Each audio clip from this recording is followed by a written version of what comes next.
Hindi na bagong issue ng mga ninanakawang pasero sa Ninoy Aquino International Airport kung saan sangkot ang mga tauhan ng Office for Transportation Security o OTS.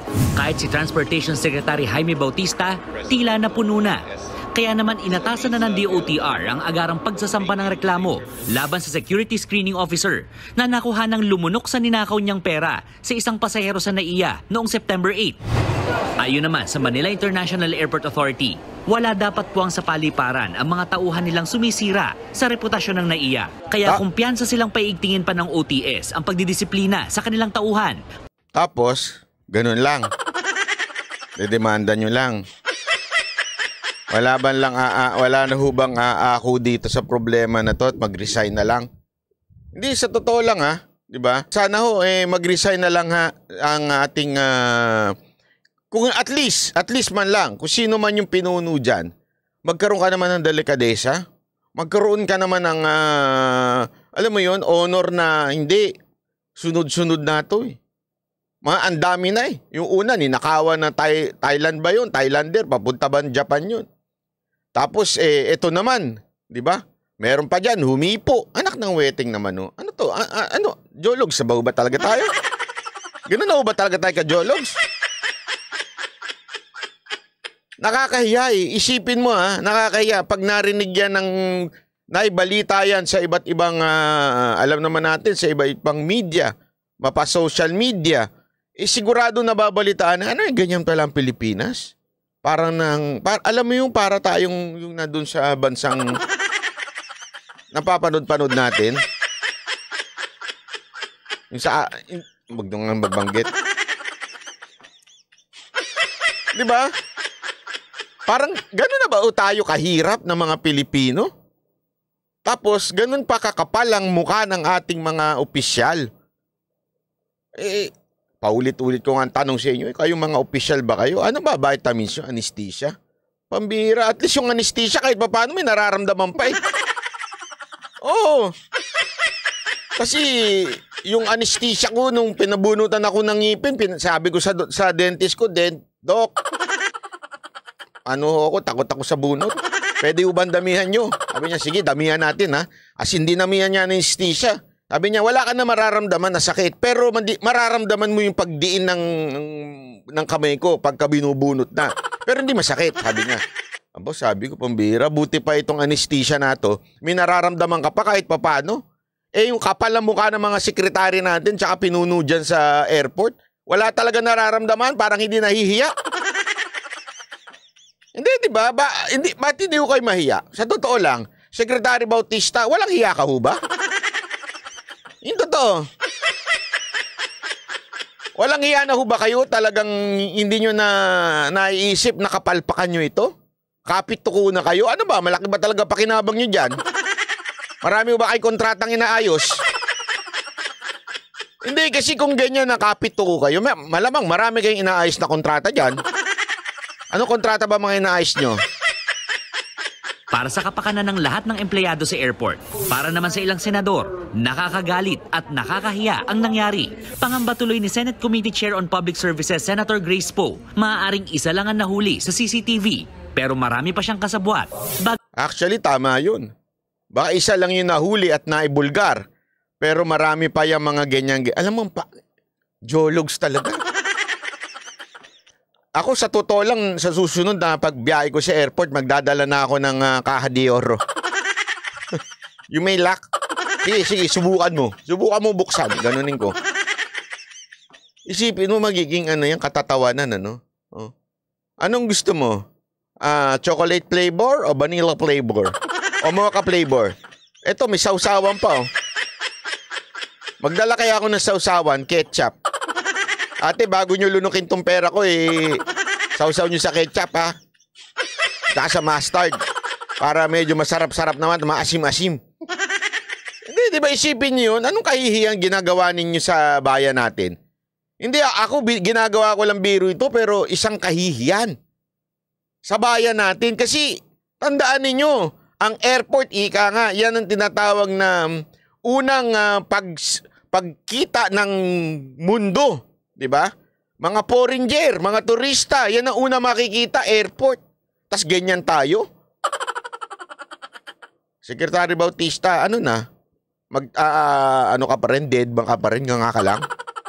Kahiya. Bagay na sinigundahan din ni Senator Ronald Bato de la Rosa na naniniwalang modus operandi na sa NAIA ang nangyari. Kaya dapat daw gumawa ng mas malalimang investigasyon ng OTS at DOTR.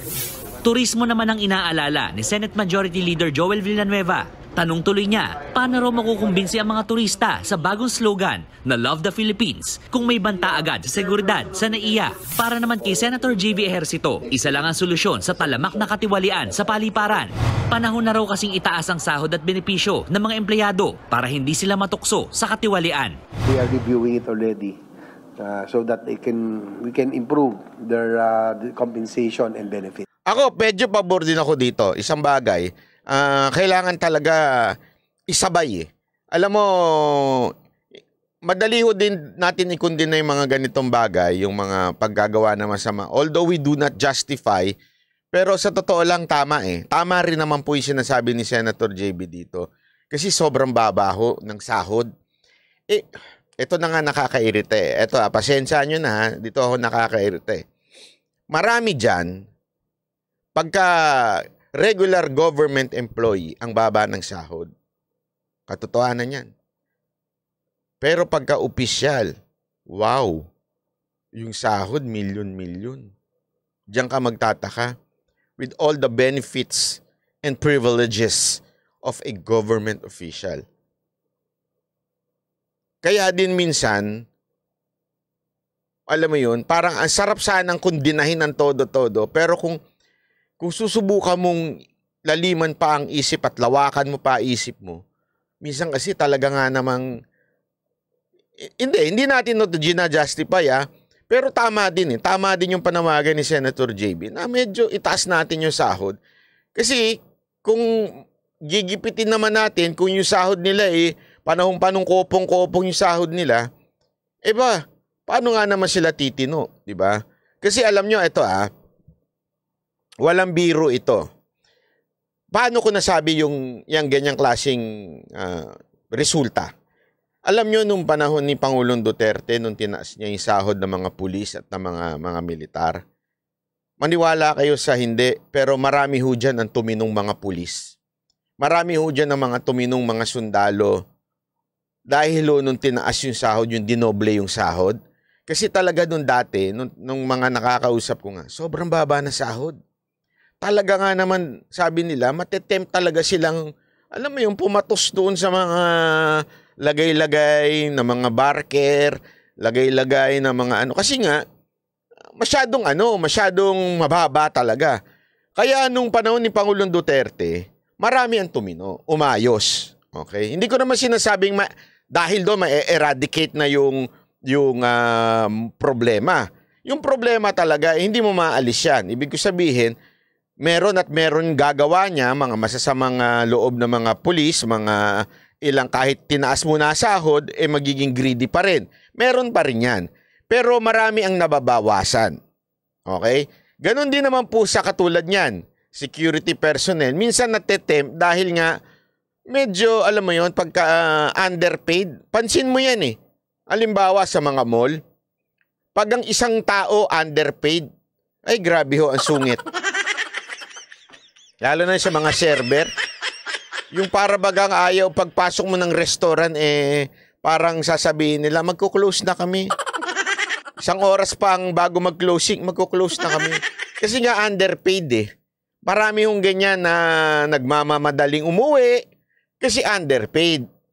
O yung iba naman, alam mo yun, nagnanakaw talaga dahil kulang talaga ang sahod. Sana lang tingnan din.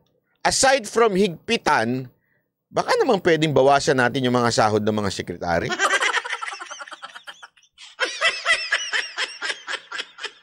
O kaya bawasan yung mga confidential funds para tumaas ang sahod ng mga ilang empleyado. Hindi, totoo naman din. Alam nyo kung bakit? Halimbawa, dahil nga mataas yung sahod ng mga kapulisan noon, di ba?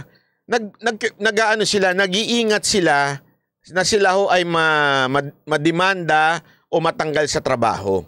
Tandaan ninyo, pag tumaas ang sahod ng isang pulis, tataas din ang pensyon niya. Ito yung panahon ni Pangulong Duterte, ha? Ulitin ko, ha? Panahon ni Pangulong Duterte ito. Dahil nga tumaas ang sahod, dumoble. Naturalmente, yung kanilang pensyon, halos dodoble din yun. Malaki din ang... Kaya nga, ayaw nilang masibak sa serbisyo, mademanda at matanggalan ng pensyon. Kasi nga po, malaki. Okay? I mean, halimbawa, kayo sa ibang bansa, marami siguro sa inyo sa ibang bansa, hindi ganyan kagarapal ang mga magnanakaw sa inyo. Kasi nga po, sa ibang bansa, magtrabaho ka, yung sahod mo, na compensate. Ibig sabihin, meron kang, alam mo yun, hindi magtrabaho, kasi nga, di ba, halimbawa ako nga lagi, di ba, sa Japan, maging masipag ka lang sa Japan, mabubuhay ka. Bakit? Ang laki ng sahod Di ba? Hindi ko alam sa ibang bansa pero sa Japan, kwento sa akin ng mga kababayan natin doon, dito, mga Pilipino dito nagsusurvive. Bakit? Una, maabilidad. Pangalawa, pag masipag ka lang dito, mataas ang sahod. Di ba? Talagang hindi mo maiisip na gumawa ng krimen at pauwiin ka sa Pilipinas. Kasi pag nahuli ka, makukulong ka, if there is opportunities, definitely, medyo magiging careful ka na mag-take chance na gumawa ng masama. Kasi meron ka na natatanggap ng maganda mataas na sahod mo. Ba't ka pa gagawa ng kalokohan? Di ba? Ang problema, itong mga kababayan natin, nakakalungkot. Dahil pag government employee ka, makikita mo ang baba ng sahod mo, tapos samantalang yung mga department head, grabe ang sahod, milyon-milyon. Di ba ho? Yun nga lang sa BSP, di ba? Bangko Sentral ng Pilipinas, pag tiningnan mo yung sahod, grabe ho. Kaya naman pala nakakabili ng mga Ferrari. O, Mayor. Napakinggan ko si Mayor Magalong. Totoo ito napakinggan ko si Mayor Magalong. Interview niya kay Christian Esguerra. Tinanong si Christian Esguerra rin, sira din ng ulit. Tinanong kung magkano sahod niya. Umaabot na ng 190,000 as a mayor. Tapos, ang take home, more or less, 140, 150. Sabi ko, bay, okay din Okay pala mag-mayor Mag-mayor kaya ako. Sabi nga niya, tapos siya bilang dating sundalo, meron pa siyang pensyon. Diba?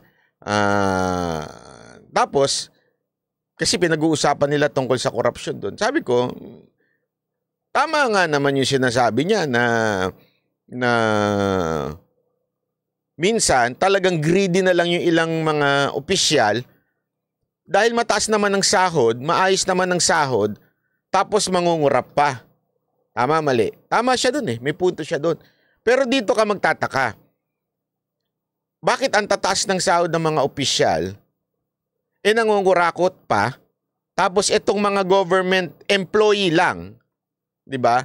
Magtataka tayo minsan na nagnanakaw sila. Naintindihan niyo yung analogy? Kung yun niyang matataas ang sahod ng mga opisyal ng gobyerno, nagnanakaw pa. Ano may expect natin dito sa mga government employee na mababa ang sahod? Naturalmente, magnanakaw din yan. Di ba? Kaya nga, hindi ko naman sinasabing magiging deterrent yung pagtaas ng sahod ng mga empleyado Pero sana man lang, yung something na pag ikaw ay matinong tao, ika nga. Diba? Pag ikaw ay matinong tao, masasatisfy ka kahit papaano. Hindi, okay na ako dito. Basta, wala akong problema, wala akong kabit, wala akong iba pang ginagawa, wala akong bisyo, wala akong luho. At matino ka, kung mataas ang sahod mo, okay na. Pero kasi ngayon, kahit matino ka, dahil nga sa baba ng sahod, minsan napepuwersa, lalo na pag may pangangailangan ng pamilya.